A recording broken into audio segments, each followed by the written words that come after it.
chapter 26 from 26 onwards. ஆதிம 26:26ல அபிமெலேக்கும் அவனுடைய சிநேகிதனாகிய சாத்தும் அவன் சேனாபதியாக பிகோலும் கேராரிலிருந்து அவனிடத்துக்கு வந்தார்கள். அப்பொழுது ஈசாக்கு அவர்களை நோக்கி, ஏன் என்னிடத்தில் வந்தீர்கள்? நீங்கள் என்னை பகைத்து, அங்க அந்த பகைத்து என்ற வார்த்தை வருது பாருங்க, பகைத்து என்னை உங்களிடத்தில் இராதபடிக்கு துரத்து விட்டீர்களே என்றான். அதற்கு அவர்கள், நிச்சயமாய் கர்த்தர் உம்மோடே கூட இருக்கிறார் என்று கண்டோம். ஆகையால் எங்களுக்கும் உமக்கும் ஒரு ஆணை ஏற்பாடு உண்டாக வேண்டும் என்று நாங்கள் நிர்ணயம் பண்ணினோம். 29ஆம் வசனம், நாங்கள் உம்மை தொடாமல் நன்மையே உமக்கு செய்து உம்மை சமாதானத்தோடு அனுப்பிவிட்டது போல நீரும் எங்களுக்கு தீங்கு செய்யாதபடிக்கு உம்மோடே உடன்படிக்கை பண்ணிக்கொள்ள வந்தோம். நீர் கர்த்தரால் ஆசீர்வதிக்கப்பட்டவராமே என்றார்கள். उत्पत्ति 26:26 से तब अबीमेलेक अपने मंत्री हहुजत और अपने सेनापति पिकोल को संग लेकर गरार से उसके पास गया. इसहाक ने उनसे कहा, तुमने मुझसे बाहर करके अपने बीच से निकाल दिया था, अब मेरे पास क्यों आए हो? उन्होंने कहा, हमने तो प्रत्यक्ष देखा है कि यहोवा तेरे पास रहता है, इसलिए हमने सोचा कि तू तो यहोवा की ओर से धन्य है, अतः हमारे तेरे बीच में शपथ खाई जाए और हम तुझसे इस विषय की वाचा बंधाएं कि जैसे हमने मुझे नहीं छुआ वरन तेरे साथ केवल भलाई ही की है और तुमको कुशल क्षेम से विदा किया, उसके अनुसार तू भी हमसे कोई बुराई ना करेगा. அப்ப கர்த்தர் உங்களோட கூட இருக்கிறாரு. அவரு அந்த அபிமெலேக்கு ராஜா என்ன பண்றான், இவனை பகைக்கிறான். இந்த பகைக்கிறவர்களோட உடன்படிக்கை பண்ணி கொண்டா கூட அதுக்கப்புறம் அவங்கள பகைக்கவே முடியாது, கொஞ்சம் கூட அவங்க விரோதம் பாராட்டவே முடியாது. நன்மை மட்டும்தான் செய்யணும், தீமை செய்யவே முடியாது. ஏன்னா உடன்படிக்கை பண்ணியாச்சு. முன்னாடி அவங்க பகைவராக இருந்திருக்கலாம், ஆனா இப்போ உடன்படிக்கை பண்ணதுனால அவர்கள் ரெண்டு பேரும் நட்பாக நண்பர்களாக மாறி விடுகிறார்கள். ஜென்ம பகைவர்கள் கூட நண்பர்களாக மாறி விடுகிறார்கள். அது போல இன்னொரு இடத்துல நம்ம பார்த்தோம் இல்லையா, லாபான் அப்புறம் யாக்கோபு, அந்த ரெண்டு பேரும் பார்த்தீங்கன்னா அவ்வளோ ஒரு பகை அவங்களுக்கு ரெண்டு பேருக்கு நடுவில். ஏன்னா லாபான் ஏமாத்துறான் யாக்கோப, அவன் 10 முறை சம்பளத்தை மாத்துறான், 20 வருஷம் வேலை செஞ்சு ஒரு நய பைசா கூட இல்லாத அன்பிளான் பார்க்கறான். இந்த மாதிரி ஒரு பகை விரோதம் இருக்கு. ஆனா அவங்க ரெண்டு பேரும் உடன்படிக்கை பண்ணி கொண்டு சமாதானமாக மாறி விடுகிறார்கள். இது போல பல உடன்படிக்கைகள் வேதாமத்தில் நாம பார்க்கிறோம். எப்படின்னா நட்புக்காக அந்த உடன்படிக்கை பண்ணிக்கிறாங்க. முன்னாடி பகைவர்களா இருக்கிறாங்க, இப்ப நண்பர்களாக மாறிவிடுகிறார்கள். அதுக்காக அவர்கள் உடன்படிக்கை பண்ணிக் கொள்கின்றார்கள். மனிதர்கள் பகையுடன் இருக்கிறவர்கள் அதை மறந்து நண்பர்களாகும்படி உடன்படிக்கை பண்ணி கொண்டார்கள். ஆனா கர்த்தர் சர்வ வல்லவர் இல்லையா, அவர் சர்வ வல்லவர், இருதயங்களை ஆராய்ந்து அறிகிறவர். தேவன் இந்த மனுஷனோடு உடன்படிக்கை பண்ணாரு அப்படின்னு சொன்னா அவருடைய அன்பை காண்பிக்கும்படியாக நம்மோடு இந்த மனுஷனாகி இயேசு கிறிஸ்துவோடு கூட அவர் உடன்படிக்கை பண்ணினார். அவர் எவ்வளவு நல்லவர், அவர் எவ்வளோ அன்பு மிகுந்தவர். Is love is unconditional and is love is அதாவது பட்சபாதம் இல்லாத ஒரு அன்பு. அவரோட அன்பு நிபந்தனையற்ற அன்பு, எல்லாரையும் அவர் நேசிக்கிறவராக அவர் இருக்கிறார். அப்படிப்பட்ட ஒரு தேவனாக அவர் இருக்கிறார். நம்மள நிறைய பேர் நம்ம என்ன யோசிக்கிறோம், இந்த உலக பிரகாரமான அன்பு மாதிரி கடவுளுடைய அன்பு கூட இருக்குது என்று நாம நினைச்சுக்கிறோம். அது நம்முடைய நினைப்பு, பைபிள் அப்படி சொல்லல.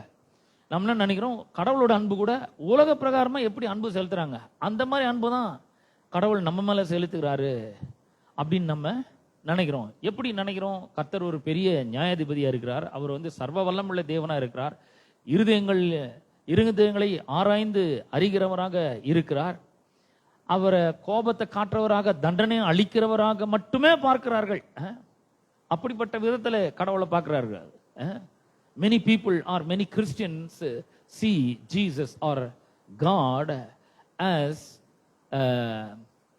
a judge, and he will punish.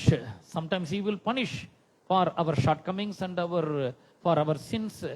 They think like that about God. கர்த்தர் வந்து எப்போ தண்டிப்பாரோ, எப்போ வந்து நம்ம தலைமையில அடிப்பாரோ அப்படின்னு சொல்லி தண்டனை அளிக்கிறவராக, கோபாக்கனை நிறைந்தவராக, கோபத்தை காட்டுகிறவராக, அவரை ஒரு நியாயாதிபதியாக மட்டுமே பார்க்கின்றார்கள். ஆகவேதான் சுவிசேஷத்தை நாம் வாசிக்க வேண்டும். சுவிசேஷத்தை வாசிக்கும் பொழுது, சுவிசேஷம் அப்படின்னு சொல்லும்போது gospel means good news. Good news means நற்செய்தி, நல்ல செய்தி. அந்த நற்செய்தி எதை பற்றினா, கடவுள் எவ்வளவு அன்பா இருக்கிறார். How love God is. God is love. The word of God says in 1 John 4:8 says God is love. When we read Gospels, we can understand God as a loving being. அவர் வந்து எவ்வளவு அன்பானவர் என்பதை நாம் நிச்சயமாக அறிந்து கொள்ள முடியும். அப்ப அதை தான் இன்றைக்கு நாம பார்க்க போகிறோம். 1 யோவான் புஸ்தகத்துக்கு நாம திருப்ப போறோம். 1 யோவான் 4ஆம் அதிகாரத்திலிருந்து ஒரு சில வசனங்களை நாம இன்றைக்கு வாசிக்க போறோம்.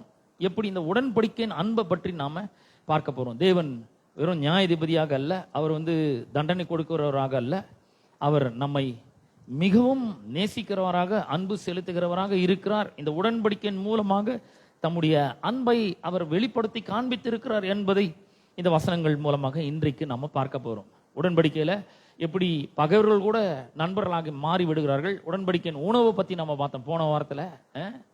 போஜனம், கவனன்ட் மீல் பத்தி பார்த்தோம். இது எப்படி திருவிருந்துக்கு ஒப்பாய் இருக்கிறது. அந்த உடன்படிக்கையின் உணவை சாப்பிட்ட பிறகு அதுக்கப்புறம் அவங்க தீமை நினைக்க கூட முடியாது, நன்மையை மட்டும்தான் நினைக்கணும் அப்படின்னு சொல்லி நம்ம பார்த்தோம். இன்றைக்கு உடன்படிக்கையின் அன்பை பற்றி நாம பார்க்க போகிறோம். 7ஆம் வசனத்திலிருந்து வாசிக்கிறேன், 4:7 பிரியமானவர்களே, ஒருவரில் ஒருவர் அன்பாய் இருக்க கடவோம், ஏனெனில் அன்பு தேவனால் உண்டாய் இருக்கிறது. அன்புள்ள எவனும் தேவனால் பிறந்து அவரை அறிந்திருக்கிறான். அன்பு இல்லாதவன் தேவனை அறியான். தேவன் அன்பாகவே இருக்கிறார். தம்முடைய ஒரே பேரான குமாரனாலே நாம் பிழைக்கும்படிக்கு தேவன் அவரை இவ்வுலகத்திலே அனுப்பினதினாலே தேவன் நம்மேல் வைத்த அன்பு வெளிப்பட்டது. நாம் தேவனிடத்தில் அன்பு கூர்ந்ததினால் அல்ல, அவர் நம்மிடத்தில் அன்பு கூர்ந்து நம்முடைய பாவங்களை நிவிர்த்தி செய்கிற கிருபாதார பலியாக அவரை தம்முடைய குமாரனை அனுப்பினதினாலே அன்பு உண்டாய் இருக்கிறது. இந்தியில வாசிக்கிறேன், பரமேஸ்வர் பிரேம் है. हे प्रियो, हम आपस में प्रेम रखें क्योंकि प्रेम परमेश्वर से है. जो कोई प्रेम करता है वह परमेश्वर से जन्मा है और परमेश्वर को जानता है. जो प्रेम नहीं रखता वह परमेश्वर को नहीं जानता क्योंकि परमेश्वर प्रेम है. जो प्रेम परमेश्वर हमसे रखता है वह इससे प्रकट हुआ कि परमेश्वर ने अपने एकलौते पुत्र को जगत में भेजा है कि हम उसके द्वारा जीवन पाए. प्रेम इसमें नहीं कि हमने परमेश्वर से प्रेम किया, पर इसमें है कि उसने हमसे प्रेम किया और हमारे पापों के प्रायश्चित के लिए अपने पुत्र को भेजा. God revealed his love by sending his one and only begotten son to the earth and die on the cross to wash and cleanse and rectify our sins. He gave his son as a ransom price for our sins. So அப்ப இங்க நம்ம இந்த வசனத்துல வாசிக்கிறோம், தேவன் அன்பாகவே இருக்கிறார். தேவன் அன்பாகவே இருக்கிறார். क्योंकि परमेश्वर प्रेम है. தேவன் அன்பாகவே இருக்கிறார் அப்படின்றாரு. அப்ப அவர் அன்பாகவே இருந்தபடினாலதான் அவர் நம்மோடு கூட உடன்படிக்கை ஏற்படுத்தும்படி தம்முடைய குமாரனையே அவர் அனுப்புகிறார். அதாவது தேவன் அன்பாகவே இருக்கிறார்னு சொன்னா என்ன அர்த்தம்? தேவன் அன்பின் ஊற்றாக இருக்கிறார். இப்போ என்கிட்ட தண்ணி இருக்கு அப்படின்றதுக்கும் பாருங்க, என்கிட்ட இப்ப தண்ணி இருக்கு இல்லையா? எவ்வளவு தண்ணி இருக்கு? ஒரு கிளாஸ் ஒரு டம்ளர் அல்ல ஒரு கிளாஸ் வாட்டர் எனக்கு, ஐ ஹாவ் வாட்டர். இப்போ என்கிட்ட தண்ணி இருக்கு அப்படின்னு சொன்னா என்கிட்ட ஒரு கிளாஸ் வாட்டர் இருக்கலாம், அல்லது ஒரு வாட்டர் பாட்டில் ஃபுல்லா இருக்கலாம், அல்லது ஒரு கிணறு ஃபுல்லா இருக்கலாம், அல்லது ஒரு அண்டா குண்டாம் ஃபுல்லா இருக்கலாம், அல்லது ஒரு ரிசர்வாயர் மாதிரி இருக்கலாம். அப்படி என்கிட்ட அன்பு இருக்கு அப்படின்னு சொன்னா அதான் அர்த்தம். I have some water. அது தீர்ந்து போகலாம், அது வறண்டு போகலாம், அது முடிஞ்சு போகலாம், அந்த தண்ணி காலி ஆயிடலாம். ஆனா நான் தண்ணியாகவே இருக்கிறேன்னு சொல்லும்போது அது வேற. அது மாதிரிதான் இங்க சொல்றாரு, தேவன் சொல்றாரு என்கிட்ட அன்பு இருக்கு அப்படின்னு சொல்ல, தேவன் அன்பாகவே இருக்கிறார். பரமேஸ்வர் क्योंकि பரமேஸ்வர் பிரேம் है, அவர் அன்பாகவே இருக்கிறார் என்று அவர் சொல்லுகிறார். ரொம்ப பெரிய வித்தியாசம் இருக்கு பாருங்க. இந்த அன்பை பத்தி பார்க்கும்பொழுது, இந்த இயேசு வந்த பிறகு, இந்த உடன்படிக்கைலாம் பண்ணி இயேசு வந்த பிறகு அவர் காண்பிச்ச அன்புக்கு அன்புக்கான வார்த்தை இந்த உலகத்திலே இல்லை, அவங்க டிக்ஷனரியிலே இல்லை. இது என்ன மாதிரி ஒரு அன்பு? என்னன்னா சகையு, அவன் ஒரு ஆயக்காரன், இவ்வளோ மோசமான ஒரு வேலைகள்லாம் செஞ்சிருக்கான், சொந்த மக்கள்கிட்டே ஏகப்பட்ட வரி வசூல் பண்ணியிருக்கான். அப்புறம் அவனை பார்த்து சகையு நீ இறங்கி வா, நான் உன் வீட்டில் தங்கணும் அப்படின்னு சொல்றது மட்டும் இல்லை, இன்று இந்த வீட்டுக்கு ரட்சிப்பு வந்ததுன்னு சொல்றாரு. எவ்வளோ பெரிய ஒரு விஷயம் அது. அது மட்டும் இல்லை, ஒரு ஸ்திரீயை விபச்சாரத்தில் கையுமயமா பிடிச்சிட்டாங்க. இவர் ஏதாவது தண்டனை கொடுப்பாருன்னு இவர்கிட்ட கொண்டு வந்தா அவர் அந்த அம்மாவை பார்த்து மகளே அப்படிங்கிறாரு, உன் பாவங்கள் உனக்கு மன்னிக்கப்பட்டது, நானும் உன்னை ஆக்கினைக்குள்ளாக தீர்க்கிறதில்லை, சமாதானத்தோடு போ, இனி பாவம் செய்யாதே அப்படிங்கிறாரு. இது என்னென்ன அன்பு? இது ரொம்ப ஒரு மிகப்பெரிய ஒரு அன்பா இருக்கு அப்படின்னு சொல்லி அவர்கள் யோசித்து ஒரு வார்த்தையை கண்டுபிடிச்சாங்க. இந்த மாதிரி ஒரு இப்படிப்பட்ட ஒரு ரகமான அன்புக்கு என்ன பேர் வைக்கிறதுன்னு சொல்லிட்டு தான் அவங்க அகாப்பே அப்படின்ற ஒரு அன்புக்கு அந்த வார்த்தையை கண்டுபிடிச்சாங்க. ஏசு வந்த பிறகுதான் இந்த வார்த்தையே இந்த கிரேக்க அகராதியில வந்தது. அகாப்பே அப்படின்னு சொன்னா அது தெய்வீக அன்பு, தெய்வீக அன்புன்னு அர்த்தம். அந்த அன்பு தேவனிடத்திலிருந்து உண்டாகி வருகிறது. அப்பேற்பட்ட அன்பை அவர் நமக்கு காண்பிக்கிறார். அப்ப அதுக்கு முன்னாடி உலகத்துல என்ன மாதிரி ஒரு அன்பு இருந்தது அப்படின்னு பார்த்தா, அந்த அன்புக்கு பேர் ஈராஸ் அப்படின்ற ஒரு அன்பு. அந்த அன்பு எப்படிப்பட்ட அன்பு அப்படின்னா, eros love is love of the lovely and the beautiful. அதாவது அழகா இருந்தா அதை நேசிக்கும். இந்த உலகத்தின் அன்பு, ஈராஸ் அன்பு ஒரு அட்ராக்ஷன் இருந்தா அது நேசிக்கும். இன்னும் அழகா இருக்காங்க, அதனால நான் நேசிக்கிறேன், அவங்க எனக்கு பார்த்தோன்னு பிடிச்சிடுச்சு, அதனால நான் அவங்கள I love her, I love him because he is so beautiful, she is so beautiful, oh देखा बहुत खूबसूरत है, इसलिए मैं प्रेम करता है அப்படிங்கிறாங்க. கவர்ந்து இழுக்கக்கூடிய ஒன்று இருக்கணும். இந்த உலக பிரகாரமான அன்புக்கும் தெய்வீக அன்புக்கும் இருக்கிற வித்தியாசத்தை சொல்றோம். உலக பிரகாரமான அன்புக்கு ஈராஸ்ன்னு பேரு. ஈராஸ் அப்படின்னு சொன்னா அது அழகா இருந்தா நான் அன்பு கூறுவேன். ஒரு கவர்ந்து இழுக்கக்கூடியதா இருந்தா அவரிடத்த அந்த பொருள் மேல அன்பு கூறுறேன்.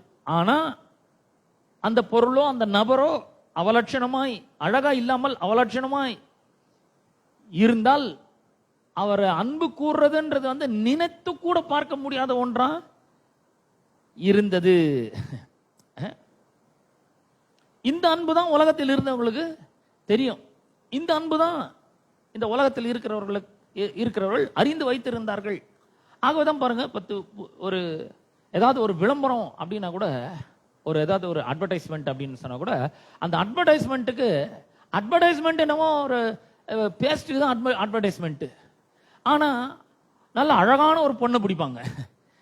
அந்த விளம்பரத்தில் காண்பிக்கிறது நல்ல அழகான ஒரு பொண்ணை பிடிச்சி, பல்லெல்லாம் நல்லா வரிசையா இருக்கணும், அங்கங்கே நீட்டி இருக்காது, மேக்கப் பல்ல மாதிரி இருக்கக்கூடாது, பல் நல்ல வரிசையா இருக்கணும், அழகா இருக்கணும், வெள்ளையா இருக்கணும், அப்படிப்பட்ட பல்லு இருக்கணும்.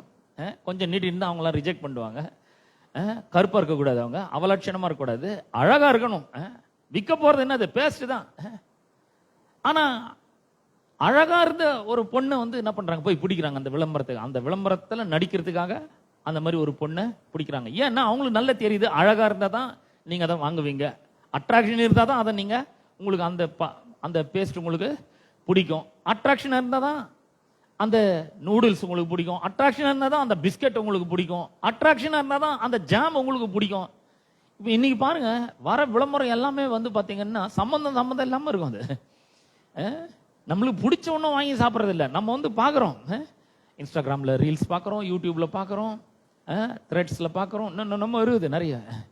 இதில் பார்க்குறோம், பார்த்தோன்னா அவங்க வந்து சொல்கிறாங்க, பார்த்துட்டு சாப்பிட்டு அது எப்படி இருந்தாலும் சரி வேற லெவல் அப்படின்னா நம்ம ஒரு வேற லெவல் ஆயிடுறோம். அப்படியே அந்த மாதிரி பண்ணிடுறாங்க. எல்லாத்தையும் வந்து வைப் பண்ண ஆரம்பிக்கிறாங்க.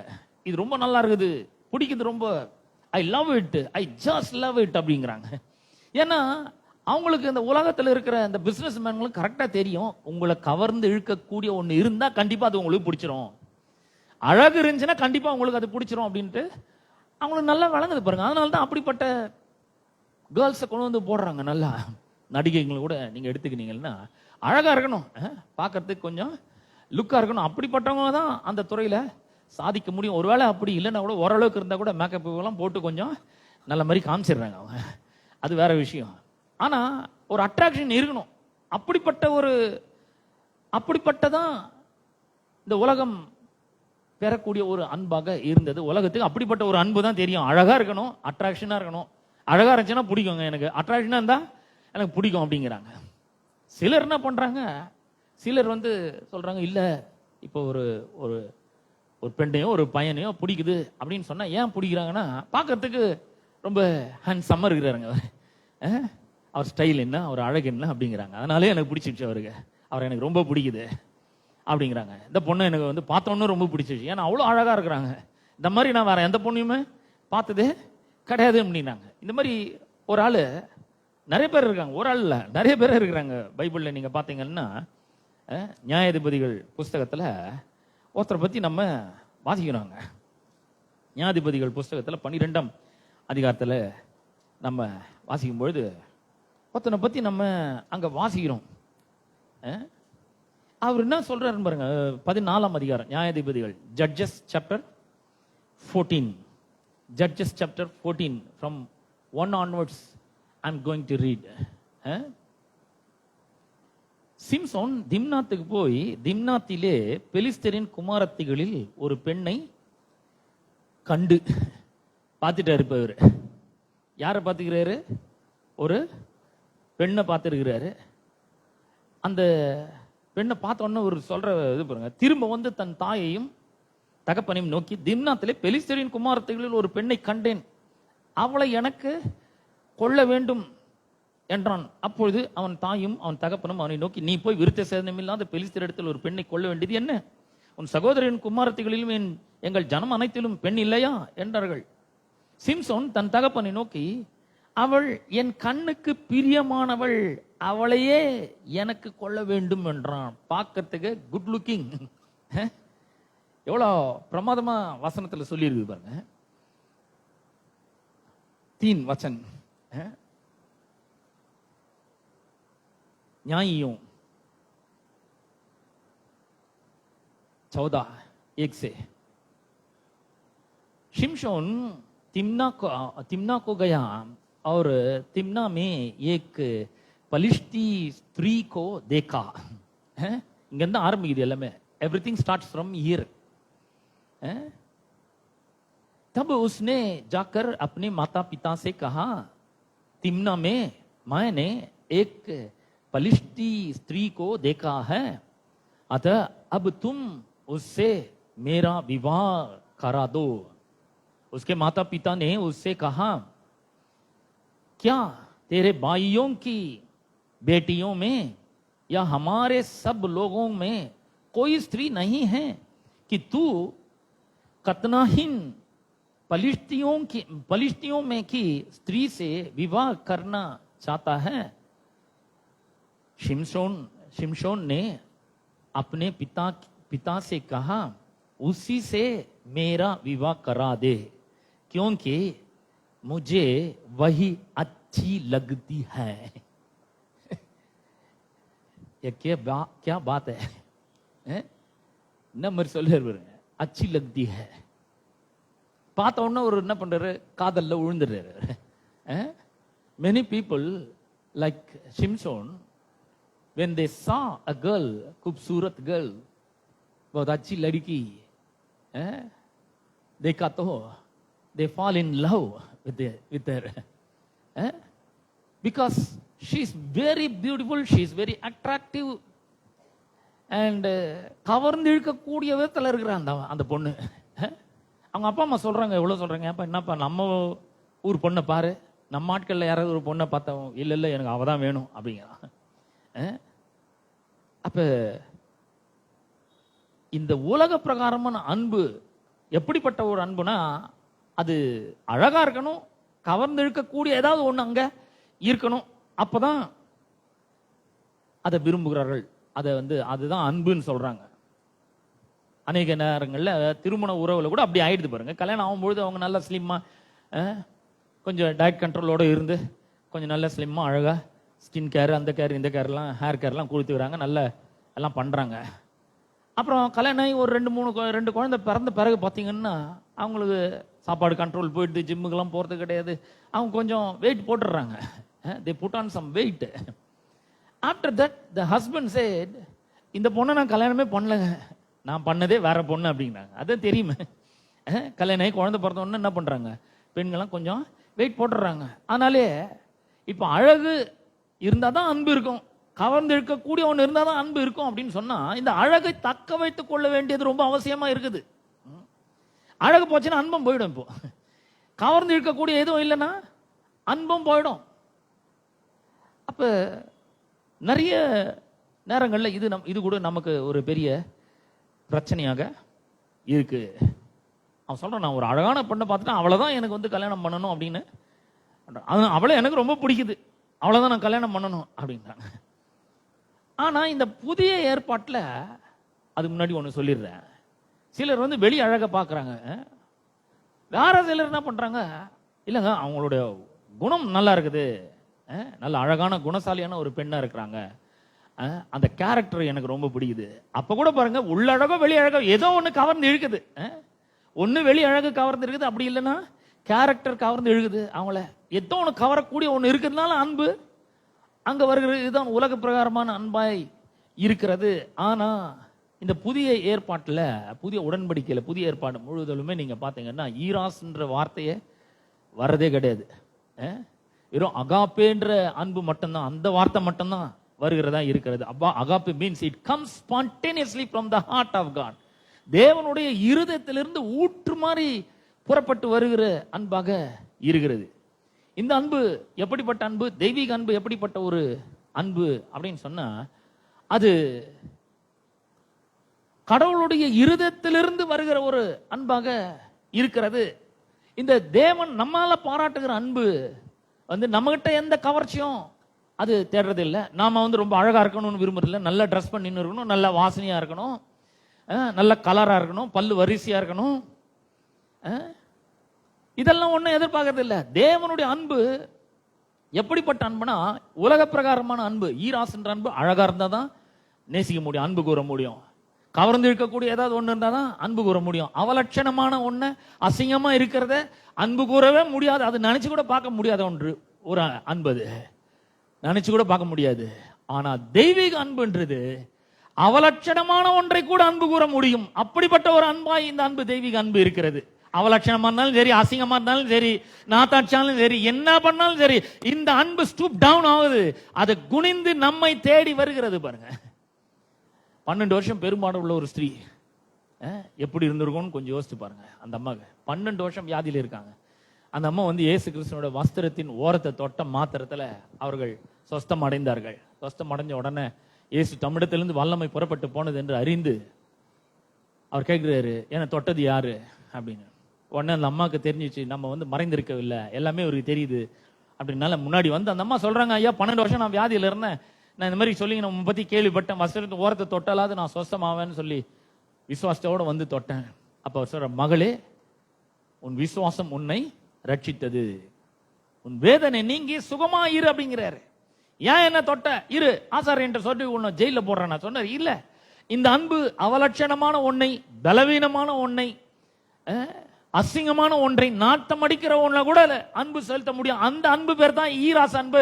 அதுதான் இந்த உடன்படிக்கையின் அன்பாய் இருக்கிறது. இந்த உடன்படிக்கையின் அன்பு நம்மளை தேடி வந்ததுனால தான் நாம் இந்த இடத்துல வந்து உட்கார்ந்து அவரை ஆராதித்துக் கொண்டிருக்கிறோம். அந்த உடன்படிக்கையின் அன்பு நம்மை தேடி வந்தது மூலமா தான் நாம் இந்த இடத்துல உட்கார்ந்து அவருடைய வசனத்தை கேட்டுக்கொண்டிருக்கிறோம். எவ்வளவு ஒரு அருமையான ஒரு அன்பு என்பதை நாம் கொஞ்சம் யோசித்து பார்க்க வேண்டும். அப்ப கர்த்தர் ஏன் நம்மளை நேசிக்கிறாரு? நான் யோகியன்றதுனால அல்ல, நான் ரொம்ப நல்லவன்றதுனால அல்ல, அவர் அன்பாகவே இருக்கிறார் பாருங்க. அதனால அவர் என்னை நேசிக்கிறார். இங்க வேத வசனத்துல 1 யோவான்ல 4ஆம் அதிகாரத்துல நாம பார்க்கும்பொழுது 9ஆம் வசனம் சொல்லுது, தம்முடைய ஒரே பேரான குமாரனாலே நாம் பிழைக்கும்படிக்கு தேவன் அவரை இவ்வுலகத்தில் அனுப்பினாலே தேவன் நம்மேல் வைத்த அன்பு வெளிப்பட்டது. God revealed his love towards us by sending his only begotten son on the earth. அவர் மூலமா நம்ம பிழைக்கணும். அதுக்காக அவர் என்ன பண்றார்? தம்முடைய அன்பை காண்பிக்கிறார். எப்படி? தம்முடைய குமாரனை அனுப்பினால. அவர் அனுப்பும் பொழுது நாம எப்படி இருந்தோம் பாருங்க. 11ஆம் வசனம் சொல்கிறது, நாம் தேவனிடத்தில் அன்பு கூர்ந்ததினால் அல்ல, அவர் நம்மிடத்தில் அன்பு கூர்ந்து நம்முடைய பாவங்களை நிவர்த்தி செய்கிற கிருபாதார பலியாக தம்முடைய குமாரனை அனுப்பினாலே அன்பு உண்டாயிருக்கிறது. அவர் தம்முடைய குமாரனை இந்த உலகத்துல அனுப்பி இருக்கிறதுனால அன்பு உண்டாயிருக்கிறது என்று 10ஆம் வசனம் சொல்லுகிறது. 1 John 4:10 says like this, प्रेम इसमें नहीं कि हमने परमेश्वर से प्रेम किया, पर इसमें है कि उसने हमसे प्रेम किया और हमारे पापों के प्रायश्चित के लिए अपने पुत्र को भेजा. அவர் அனுப்பி இருக்கிறார் தம்முடைய குமாரனை. எதனால? நாம ரொம்ப அழகா இருந்தோம் அப்படி அதனாலயா? இல்ல. நம்ம ரொம்ப சென்டெல்லாம் போட்டு வாசனையா இருந்தோம்ன்றதுனாலயா? இல்ல. நம்ம ரொம்ப யோகியர்களா இருந்தோம் நல்லவர்களா இருந்தோம்ன்றதுனாலயா? இல்ல. அப்பா இவனை பாருப்பா, என்ன மாதிரி ஜாம் பண்றான், என்ன மாதிரி உபவாசிக்கிறான் இவன், இவன் சர்ச்சுக்கு எப்படி போறான் பாரு, ஒழுங்கா போறான், ஒரு வாரம் கூட மிஸ் பண்றதே இல்ல, பைபிளை எப்படி வாசிக்கிறான், நல்லா ஜெபம் பண்றான், நல்லா பைபிள் வாசிக்கிறான், அதனாலே அன்பு கூர்ந்தார். இல்ல, அவர் வரும்பொழுது நாம் அக்கிரமக்காரர்களாக பாவிகளாக தேவனுக்கு சத்துருக்களாக இருந்தோம் என்று வேதம் சொல்கிறது. நான் உங்களுக்கு காமிக்கிறேன் பாருங்க. ரோமருக்கு எழுதின நிருபம் 5ஆம் அதிகாரம். ரோமருக்கு எழுதின நிருபம் 5ஆம் அதிகாரம்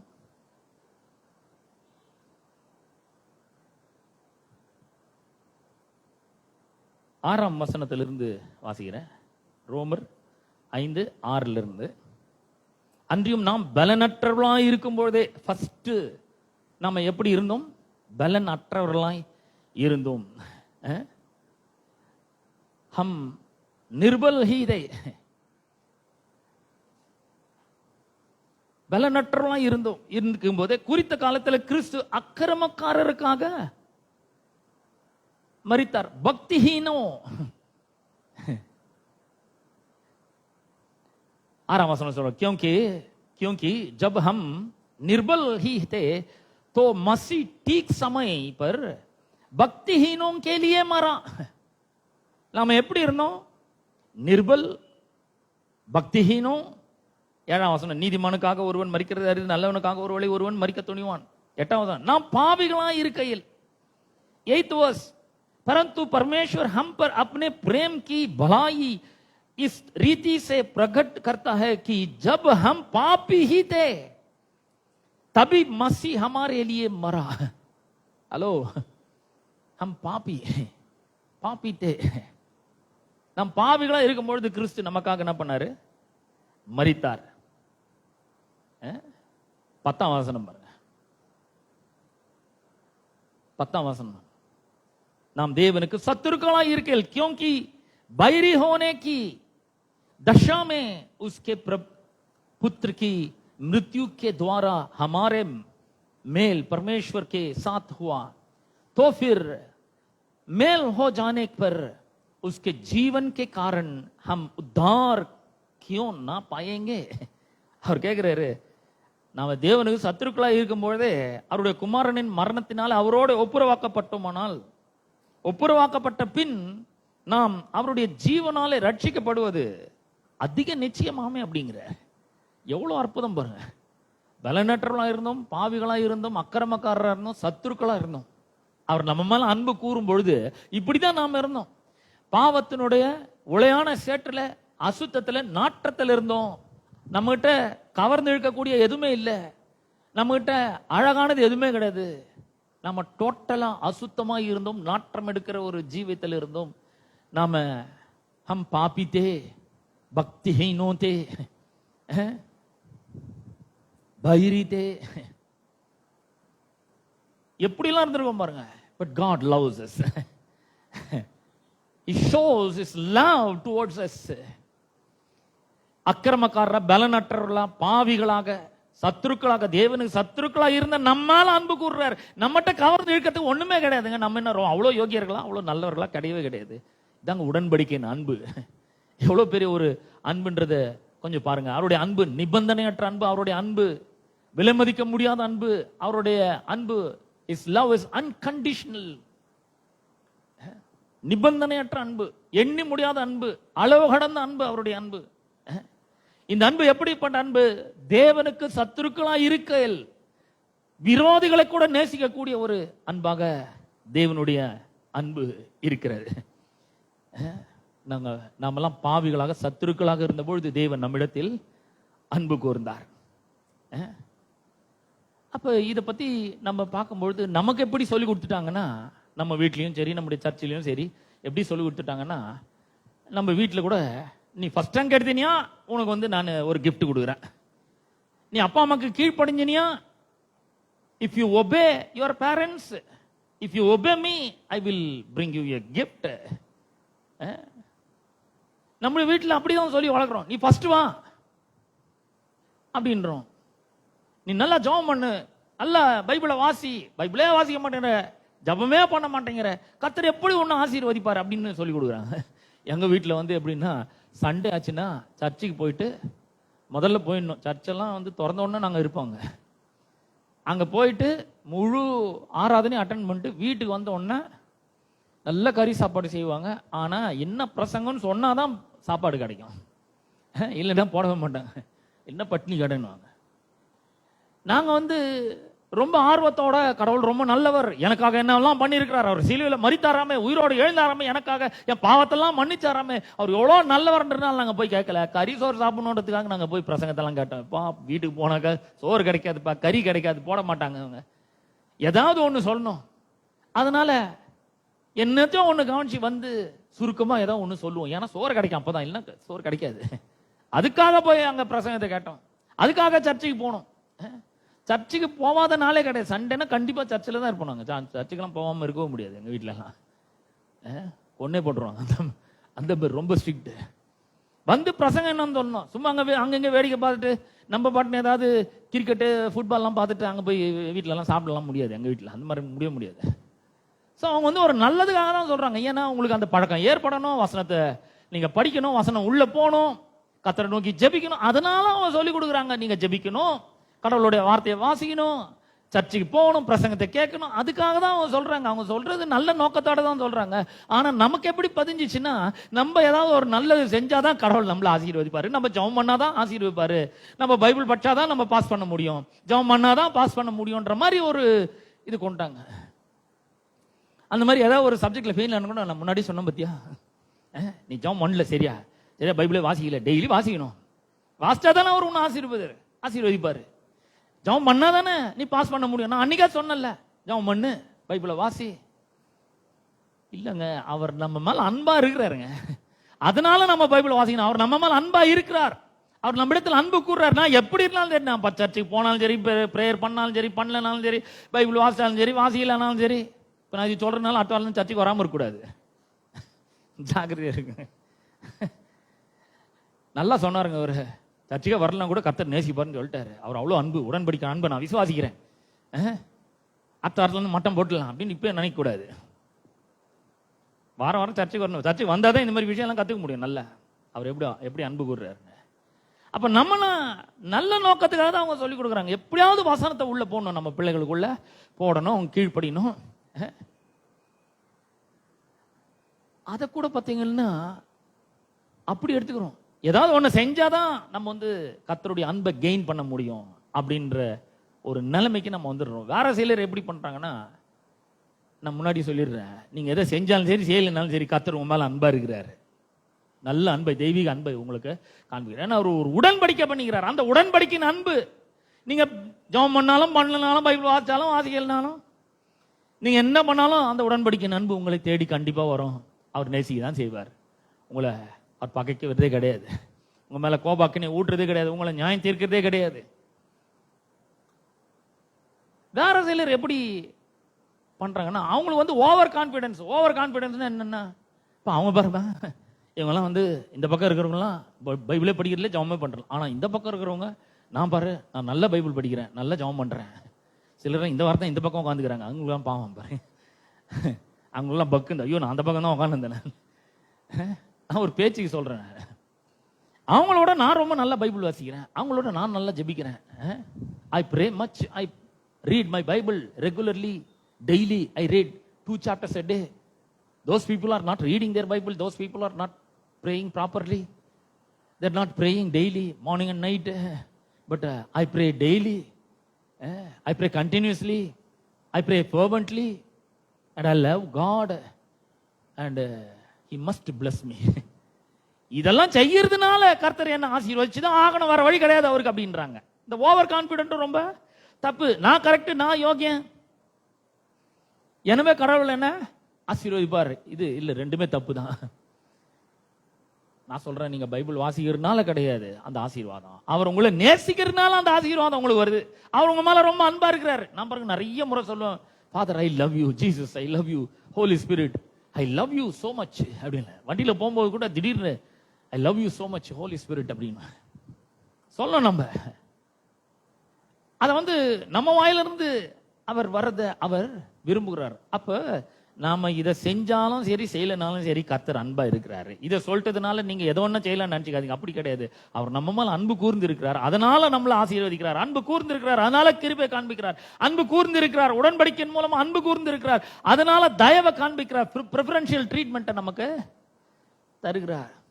மற்றவனோட நான் யோகி என்றனால இல்ல, இத ரொம்ப அழகா ஒரு வேத பகுதி படம் பிடிச்சு காமிக்குது. அங்கதான் நான் உங்களை கூட்டின்னு போலான்னு விரும்புறேன். லூக்கா சுவிசேஷம் 18ஆம் அதிகாரத்தை திருப்போம். லூக்கா சுவிசேஷம் 18ஆம் அதிகாரம் 9ஆம் வசனத்திலிருந்து வாசிக்கிறேன். லூக்கா சுவிசேஷம்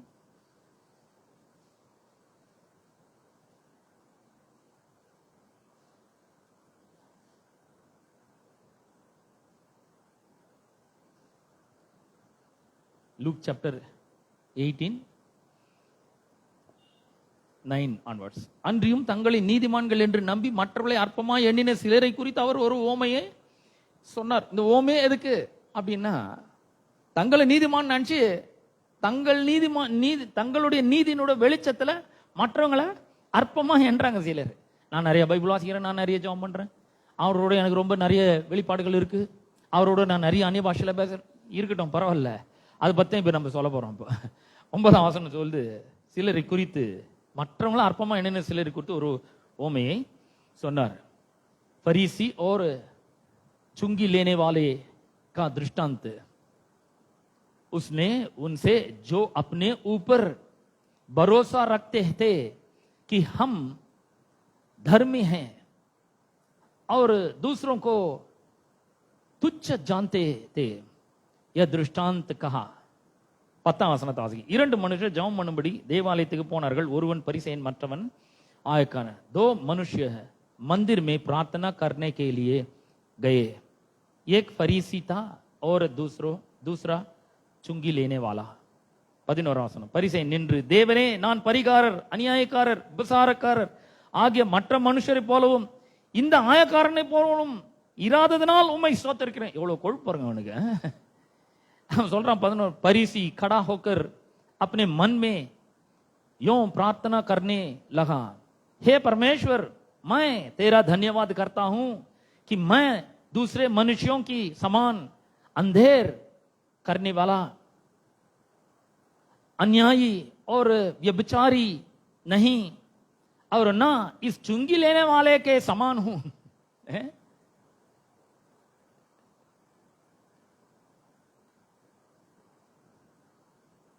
எவ்வளவு பெருமை பாருங்க, எவ்வளவு ஒரு கொழுப்பு இருங்க.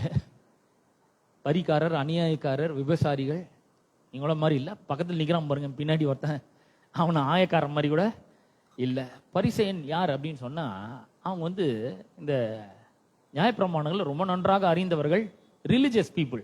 அவங்கலாம் இந்த ரொம்ப அருமையா கடைபிடிக்கிறவர்கள். அவங்க சத்தியத்தை இல்லை, நியாயப்பிரமாணத்தை அவர்கள் கடைபிடிக்கிறார்கள். அவங்க நினைச்சாங்க நம்மலாம் கடவுள் ரொம்ப பிரியம், ஏன்னா நம்ம பரிசேயர்களாக இருக்கிறோம், நியாயப்பிரமாணத்தெல்லாம் நல்ல கடைபிடிக்கிறோம், அதனால கடவுள் நம்மளை நேசிக்கிறார், கடவுள் நம்மளை ஆசீர்வதிக்கிறார் நினைச்சாங்க. இன்னொருத்தன் வந்து ஆயக்காரன் என்ன, வரி வசூலிக்கிறவன், சுங்கின்லேயே வாழா.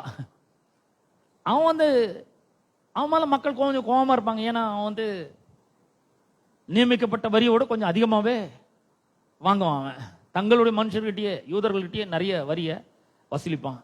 இந்த ரோமர்கள் வந்து ரொம்ப மோசமானவர்கள். எப்படின்னா, யூதர்கள் மேல வரி வசூலிக்கிறதுக்காக ஒரு யூதனையே நியமிச்சு அவனுக்கு ஆயக்காரன் பேர் வச்சு, அவனுக்கு வந்து நீ வந்து கவர்மெண்ட்டுக்கு இவ்வளவு கொடுத்தா போதும், ஆனா நீ உன் ஜனங்கிட்ட எவ்வளவு வேணா வாங்கிக்கலாம் அப்படின்னா எப்படி இருக்கும் கொஞ்சம் யோசிச்சு பாருங்க. அதனால அவங்க என்ன பண்ணாங்க, இஷ்டம் போல வரி வசூலித்தாங்க. அதனால இந்த ஆயக்காரர்களை யாருக்குமே பிடிக்காது. ரொம்ப மோசமானவன், லஞ்சம் வாங்குறவன், கொடூரமானவன், எவனுக்கு இல்லைனாலும் இவனுக்கு நம்ம கொடுத்தாகணும் அன்ற மாதிரி ஒரு கோபம் அவங்க மேல இருந்தது. அதனால தான் அவன் சொல்றான், இந்த ஆயக்காரன் மாதிரி நான் கிடையாது.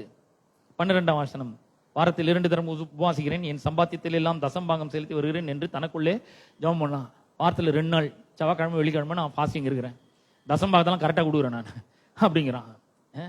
मैं सप्ताह में 2 बार उपवास रखता हूं, मैं अपनी सब कमाई का 10वां अंश भी देता हूं.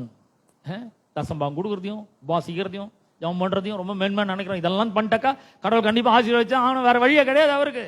என்ன மாதிரி ஒரு நல்ல இந்த உலகத்திலே தன்னை கூட கிடைக்க முடியாது. பின்னாடி ஒரு தாயக்காரன் இருக்கான் பாருங்க, அவன மாதிரிலாம் நான் கிடையாது அப்படிங்கிறான். 13ஆம் வசனம், ஆயக்காரன் தூரத்திலே நின்று தன் கண்களை வானத்துக்கு ஏறெடுக்க துணியாமல் தன் மார்பில் அடித்துக் கொண்டு, தேவனே பாவியாக என் மேல் கிருபையாயிரும் என்றான். 13 वचन, परंतु चुंगी लेने वाले ने दूर खड़े होकर स्वर्ग की ओर आंखें उठाना भी ना चाहा, वरन अपनी छाती पीट पीट कर कहा, हे परमेश्वर मुझ पापी पर दया कर, मुझ पापी पर दया कर, பாவியாகி என்மேல் கிருபை ஆயிரும் அப்படிங்கிறான்.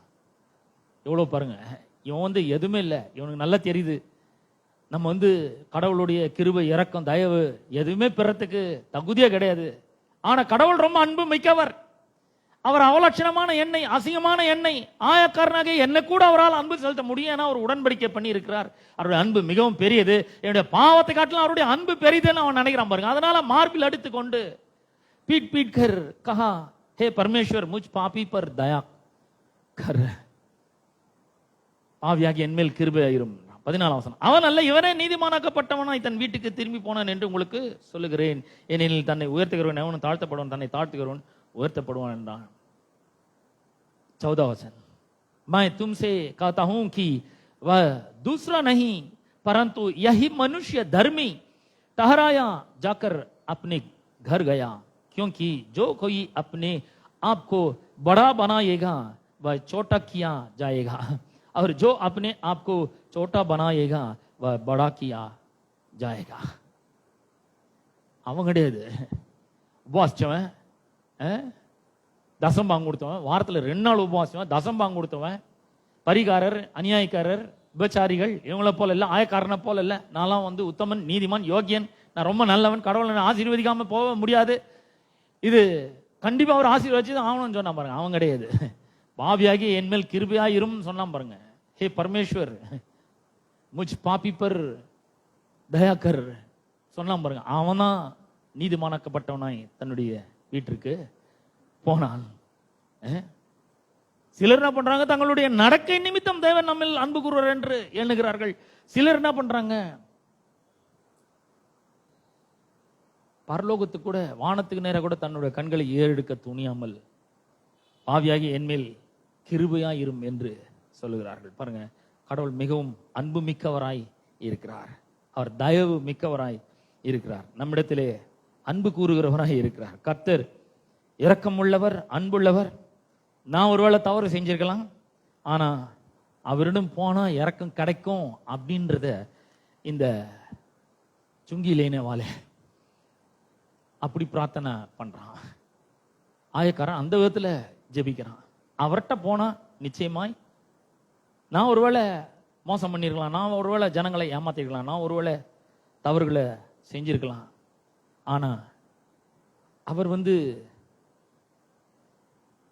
எனக்கு உதவி செய்கிறவராக, இரக்கம் உள்ளவராக, அவர் தயவு பெருத்தவராக இருக்கிறார், கிருபையை காண்பிக்கிறவராக இருக்கிறார்.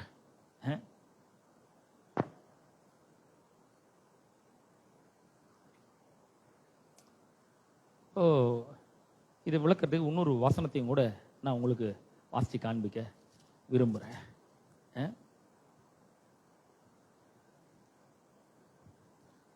139 சங்கீதம், 139 சங்கீதம் 1 வசனத்தை வாசிக்கிறேன்.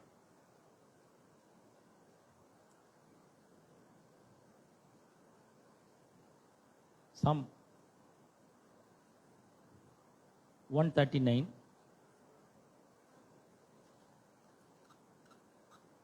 1. கர்த்தாவே, நீர் என்னை ஆராய்ந்து அறிந்திருக்கிறீர். God knows everything in and out. நம்மளை பத்தி நல்லா தெரியும். ஃபுல்லாவே நம்மளை பத்தி அவருக்கு நல்லா தெரியும். हे यहोवा, तूने मुझे जांच कर जान लिया है. ஆராய்ந்து அறிந்திருக்கிறேன். அப்புறம் 13 வசனத்தை வாசிக்கிறேன். 13 வசனத்தை வாசிக்கிறேன். நீர் என் உள்ளிந்திரியங்களை கை கொண்டிருக்கிறீர், என் தாயின் கர்ப்பத்தில் என்னை காப்பாற்றினீர். நான் பிரமிக்கத்தக்க அதிசயமாக உண்டாக்கப்பட்டபடியால் உம்மை துதிப்பேன். உமது கிரியைகள் அதிசயமானவர்கள், அது என் ஆத்துமாவுக்கு நன்றாய் தெரியும். நான் ஒளிப்பிடத்தில் உண்டாக்கப்பட்டு பூமியின் தாழ்விடங்களில் விசித்திர வினோதமாய் உருவாக்கப்பட்ட போது என் எலும்புகள் உமக்கு மறைவாய் இருக்கவில்லை. என் கருவை உம்முடைய கண்கள் கண்டது. என் அவயவங்களில் ஒன்றாகிலும் இல்லாத போதே அவைகள் அனைத்தும் அவைகள் உருவேற்படும் நாட்களும் ஒரு புஸ்தகத்தில் எழுதியிருந்தது அப்படிங்கிற.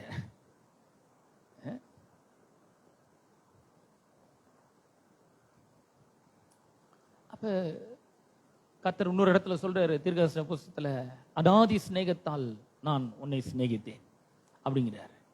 ஐ love you of my everlasting, with my everlasting love. everlasting love என்ன? இன்னைக்கு ஆரம்பிச்சு நித்தியமா இருக்கிறது இல்ல, கடந்த நித்தியத்தில் ஆரம்பிச்சு என்றென்றைக்கும் தொடர்கிற அன்பு. அதனால தான் இங்க நம்ம வாசிக்கிறோம், கர்த்தாவே, நீர் என்னை ஆராய்ந்து அறிந்திருக்கிறீர், என்னோட உட்காருதலையும் எழுந்திருக்கிறதையும் நீர் அறிந்திருக்கிறீர், என்னோட நினைவுகளை தூரத்திலிருந்து அறிந்திருக்கிறீர். तू मेरा उठना बैठना जानता है और मेरे विचारों को दूर ही से समझ लेता है.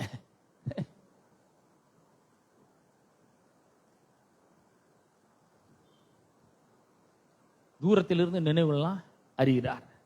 13 வசனம், मेरे मन का स्वामी तो तू है, तूने मुझे माता के गर्भ में रचा.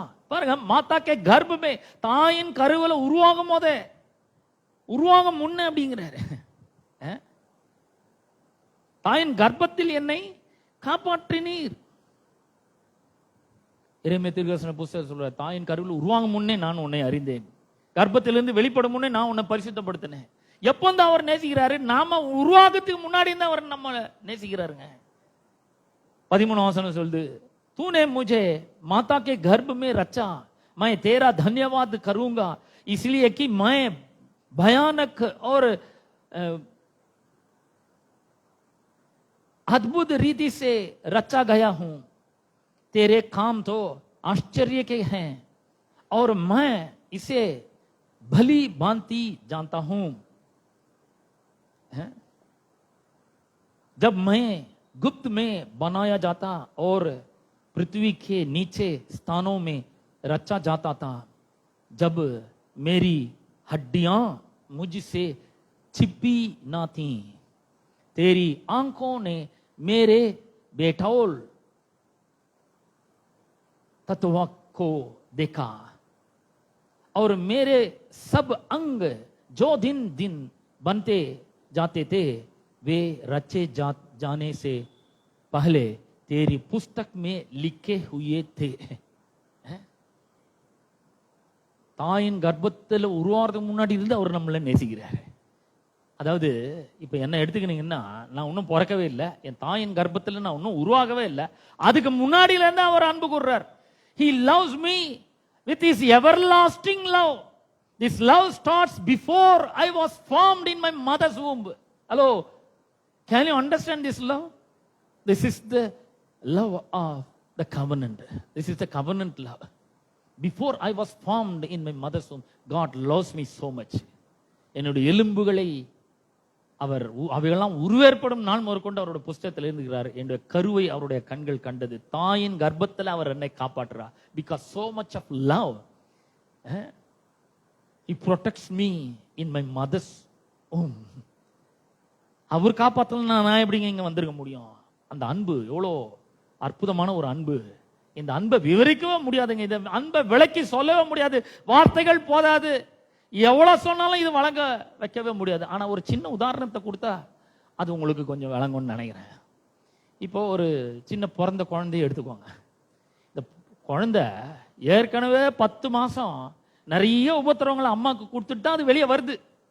அது கர்ப்பம் தரிக்கிறது முதல் கொண்டு மார்னிங் சிக்னஸ் இருக்கு, வாமிட் வருது, எதுவும் சரியா சாப்பிட முடியல, எது சாப்பிட்டாலும் வாந்தி வருது, உள்ள ஒரு அசௌகரியம் இருக்கு, நடக்க முடியல, உட்கார முடியல, திரும்பி படுக்க முடியல.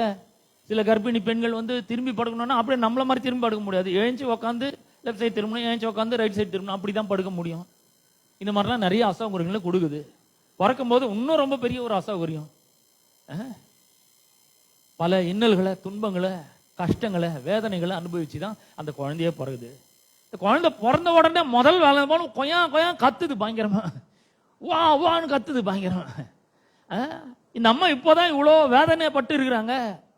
எல்லா இடத்துலையும் தையல் எல்லாம் போட்டுருக்காங்க, வயிற்றெல்லாம் கிழிச்சிருக்காங்க, அறுத்துருக்காங்க, தையெல்லாம் போட்டிருக்காங்க. வலி ஒரு பக்கம், வேதனை ஒரு பக்கம், பசி தாகம்லாம் ஒரு பக்கம் இருக்குது. இந்த குழந்தை கொயா கொயான்னு அழுத உடனே அந்த குழந்தைய தூக்கி மார்போடு அணைச்சி அந்த குழந்தைக்கு என்ன பண்றாங்க, பாலை கொடுக்குறாங்க, தாய்ப்பால் கொடுக்குறாங்க. குடிச்சிட்டு சும்மா இருக்குதா? குடிச்சிட்டு உடனே அசிங்கம் பண்ணுது. அம்மானு கூட பார்க்காம மேலேயே எல்லாத்தையும் பண்ணுது.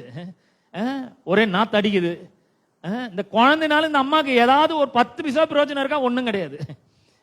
உபத்திரவம் தான். தூங்க முடியல, சாப்பிட முடியல, எல்லா நேரமும் பட்டு தூங்கின்னு இருக்கு. இந்த அம்மா ஒரு வாய் சாப்பாடு எடுத்து வாயில வச்சோன்னா கொயான்னு கத்தம். அப்படியே உடனே எல்லாத்தையும் போட்டபடியே விட்டு பாலை கொடுக்கணும். பாலை குடிச்சோன்னா அசிங்கம் பண்ணணும். அசிங்கம் பண்ணோன்னா அதெல்லாம் கழுவி தொடச்சி மொழுவி நல்ல பவுடர் எல்லாம் போட்டு டைப்பர்லாம் போட்டு மறுபடியும் வச்சோன்னா நல்லா தூங்கும். இந்த குழந்தைனால இந்த அம்மாவுக்கு ஒரு பிரயோஜனமும் இல்லை. அப்படி இருந்தாலும் இந்த அம்மா எவ்வளோ ஒரு அந்த குழந்தைய நேசிக்கிறாங்கன்னு கொஞ்சம் யோசிச்சு பாருங்க. எப்பெல்லாம் அழுதோ அப்பெல்லாம் தூக்கி அணைச்சி மார்போடு அணைச்சி அதுக்கு எல்லா சேவையும் செஞ்சு எந்த ஒரு எதிர்பார்ப்பும் இல்லாம அது ஏதாவது அசிங்கம் பண்ணா கூட அதெல்லாம் பொறுத்துக்கின்னு, அதெல்லாம் சகிச்சுக்கின்னு, அதெல்லாம் தொடச்சி கழுவி சுத்தம் பண்ணி நல்ல வாசனை திரவங்கள்லாம் போட்டு அது எந்த கொசு கொசு கடிக்காம பூச்செல்லாம் கடிக்காம பத்திரமா பாதுகாத்து முடிச்சுட்டே இருந்து ராத்திரி முழுக்க முடிச்சுட்டே இருந்து இன்னமா தூங்காம ஏதாவது பிரயோஜனமா? இந்த குழந்தை ஏதாவது பாத்திரம் தேய்ச்சி கொடுக்க போதா, இல்ல சமையல் ஏதாவது காய்கறி கட் பண்ணி கொடுக்க போதா, வெங்காயம் இந்த காய் கட் பண்ண போதா? ஒன்றும் கிடையாது. ஒரு பிரயோஜனமும் கிடையாது இந்த குழந்தைனால இருந்து. ஆனா இந்த அம்மா நேசிக்கிறாங்க பகிரமா. நான் சொல்றேன், இந்த அம்மாவுடைய அன்பை காட்டிலும் கோடிக்கணக்கான மடங்கு அதிகமானதாங்க இந்த உடன்படிக்கையின் அன்பு, தேவனுடைய தெய்வீக அன்பு. நல்லா தான் கையை தட்டுங்களேன். அவர் எவ்வளவு அன்புள்ளவராக இருக்கிறார். இந்த உடன்படிக்கையின் அன்பு அப்படிப்பட்ட ஒரு அன்பு, கோடிக்கணக்கான மடங்கு ரொம்ப பெரிய ஒரு அன்பு. அந்த அன்பு இந்த உடன்படிக்கையின் அன்பு. நான் சொல்றேன், கர்த்தர் உங்களுக்கு ஒரு நாளும் தீமையை செய்யவே முடியாது, ஒரு நாளும் கெட்டதை செய்யவே முடியாது, ஒரு நாளும் அவரு எதுவுமே உங்களை நியாயம் தீர்க்க முடியாது, ஆக்கினைக்குள்ளாக தீர்க்க முடியாது. அவர் உங்களை நேசிக்க மட்டும்தான் முடியும், வேற எதுவுமே பண்ணவே முடியாது. இதை புரிந்து கொள்ளுங்க. இப்ப நம்ம என்ன பண்ணணும்? நான் ஜெபம் பண்றதுனால அவர் என்கிட்ட அன்பு கூறுறாரு, ஜெபம் பண்றதுனால இந்த ஆசீர்வாதம், ஜெபிக்கிறதுனால, இந்த பைபிள் வாசிக்கிறதுனால, உபாசிக்கிறதுனால, தசமாம் கொடுக்கறதுனால இந்த ஆசீர்வாதம்ன்றதெல்லாம் சொல்லாம அவர் என்கிட்ட அன்பா இருக்கிறாரு, அவர் எம்மால் அன்பு கூறுறாரு. இந்த அன்புக்காக அது நிபந்தனையற்ற அன்பு, எந்த அட்ராக்ஷனும் என்கிட்ட கிடையாது, எந்த அழகும் என்கிட்ட கிடையாது, கவர்ந்து இழுக்கக்கூடியது எதுவுமே என்கிட்ட கிடையாது.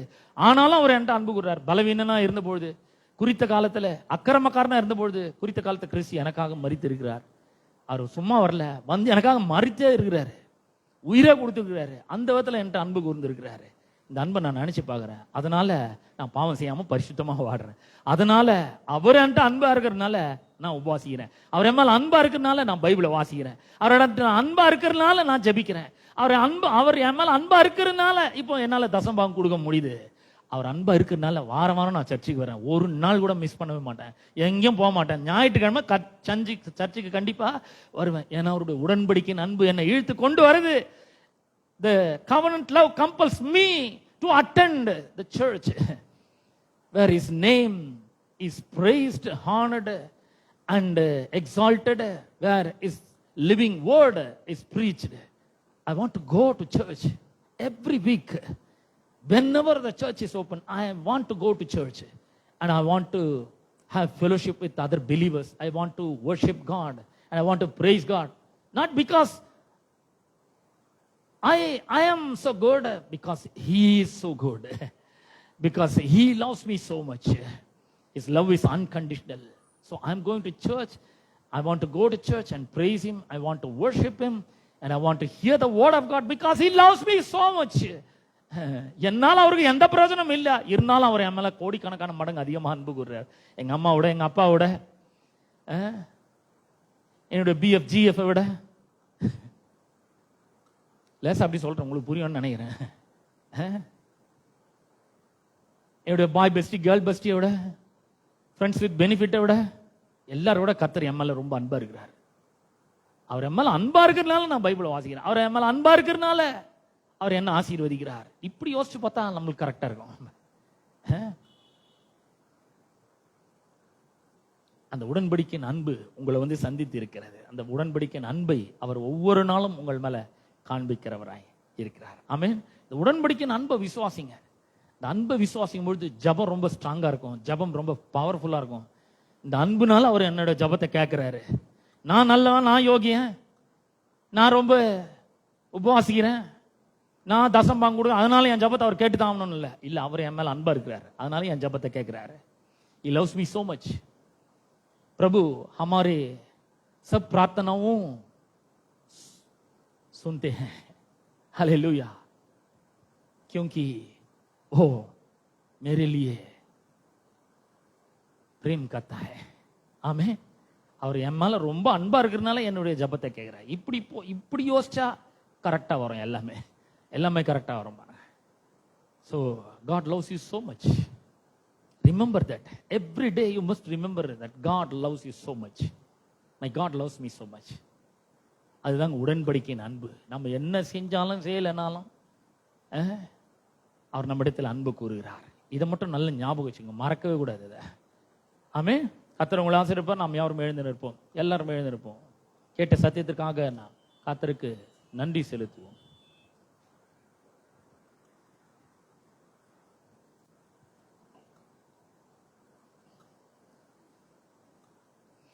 Let us all open our mouth and say thank you for the word of God. கர்த்தருடைய வார்த்தை கேட்டிருக்காக நாம் கர்த்தருக்கு நன்றி செலுத்துவோம். எங்கள் அன்பின் பிதாவே, உம்முடைய குமாரனாகிய இயேசு கிறிஸ்துவின் நாமத்தில் உம்மண்டை நாங்கள் வருகிறோம். இந்த அற்புதமான மன மகிழ்ச்சியின் நாளுக்காக உமக்கு ஸ்தோத்திரம். புது உடன்படிக்கையின் அன்புக்காக உமக்கு நன்றி செலுத்துகிறோம். தேவாதி தேவன், கர்த்தாதி கர்த்தர், நீர் நல்லவராய் இருக்கிறீர். எங்களுடைய ஜபங்களை எல்லாம் கேட்கிறீர். நீர் அன்பு கூறுகிறீர். எங்களுடைய இந்த உலகத்திலே எங்களுடைய அப்பா அம்மா, எங்களுடைய உடன் பிறந்தவர்கள், எங்களுடைய நண்பர்கள், எங்களுடைய கணவன் மனைவி பிள்ளைகள் எல்லாருடைய அன்பை காட்டிலும் நம்முடைய அன்பு மிகவும் பெரியது, வலியது ஆண்டவர். இன்றைக்கு நாங்கள் அதை எண்ணி பார்க்கிறோம். இன்றைக்கு அந்த அன்பை குறித்து, அகாப்பே அன்பை குறித்து ஆண்டவரே நாங்கள் கற்றுக்கொண்டோம். இந்த அன்பு மிகவும் பெரியதாக இருக்கிறதற்காக உமக்கு ஸ்தோத்திரம். அந்த அன்பினாலே நீர் எங்களை நேசிக்கிறதற்காக உமக்கு நன்றி செலுத்துகிறோம். கோடான கோடி நன்றிகளை நாங்கள் ஏறெடுக்கிறோம். கர்த்தர் நீர் நல்லவரும் நன்மை செய்கிறவருமா இருக்கிறீர். இந்த அன்பை நாங்கள் புரிந்து கொள்ள எங்களுக்கு உதவி செய்ய, இந்த அன்பினால் நாங்கள் நிரப்பப்பட எங்களுக்கு உதவி செய்வீராக. இந்த அன்பு எங்களுடைய இருதயங்களிலே பரிசுத்த ஆவியானவர் மூலமாக ஊற்றப்பட்டு இருக்கிறதற்காக உமக்கு ஸ்தோத்திரம். எல்லாரை காட்டிலும் நீர் எங்களிடத்தில் அன்பா இருக்கிறதற்காக உமக்கு நன்றி செலுத்துகிறோம். இந்த அன்பை ஒவ்வொரு நாளும் நாங்கள் அனுபவிக்க எங்களுக்கு உதவி செய்யும். Let us celebrate this love of God. Let us enjoy the agape love of God daily in our lives of Father. ஆண்டவரே, இந்த அன்பை அவர்கள் ருசி பார்க்கும் பொழுது அவர்களை எல்லாவற்றிலும் நீர் ஆசீர்வதிப்பீராக. அவர்களுடைய தேவைகளை எல்லாம் நீர் சந்திப்பீராக. நீர் அன்பா இருக்கிறனால அவர்களை சுகமாக்குவீராக. அன்பா இருக்கிறனால அவர்களை பலப்படுத்துவீராக. அன்பா இருக்கிறனால ஆசீர்வதிப்பீராக. அன்பா இருக்கிறனால கடன் தொல்லைகளாம் நீங்கட்டும். அன்பா இருக்கிறனால நீர் அவர்களிடத்தில் அன்பா இருக்கிறனால அவருடைய குடும்ப பிரச்சனைலாம் நீங்கட்டும் என்று ஜெபிக்கிறேன். தொடர்ந்து அவர்களை ஆசீர்வதியும், பலப்படுத்தும், மகிமைப்படுத்தும். கனம், துதி, மகிமை எல்லாவற்றும் ஒருவருக்கே நாங்கள் செலுத்துகிறோம். இயேசுவின் நாமத்தில் ஜெபிக்கிறோம் பிதாவே, ஆமென், ஆமென். நம்முடைய கர்த்தராகிய இயேசு கிறிஸ்துவின் கிருபையும் பிதாவாகிய தேவனுடைய அன்பும் பரிசுத்த ஆவியானவருடைய அந்யோன்ய ஐக்கியமும் பாதுகாவலும் வழிநடத்தலும் இன்றும் என்றும் சதா காலங்களிலும் நம் அனைவரோடும் என்றும் இருப்பதாக. ஆமென், ஆமென், ஆமென். प्रभु यीशु मसीह का अनुग्रह और परमेश्वर का प्रेम और पवित्र आत्मा की सौभाग्यता तुम सबके साथ होती रहे. And all the saints of God said, Amen, Amen, Amen. God bless you all.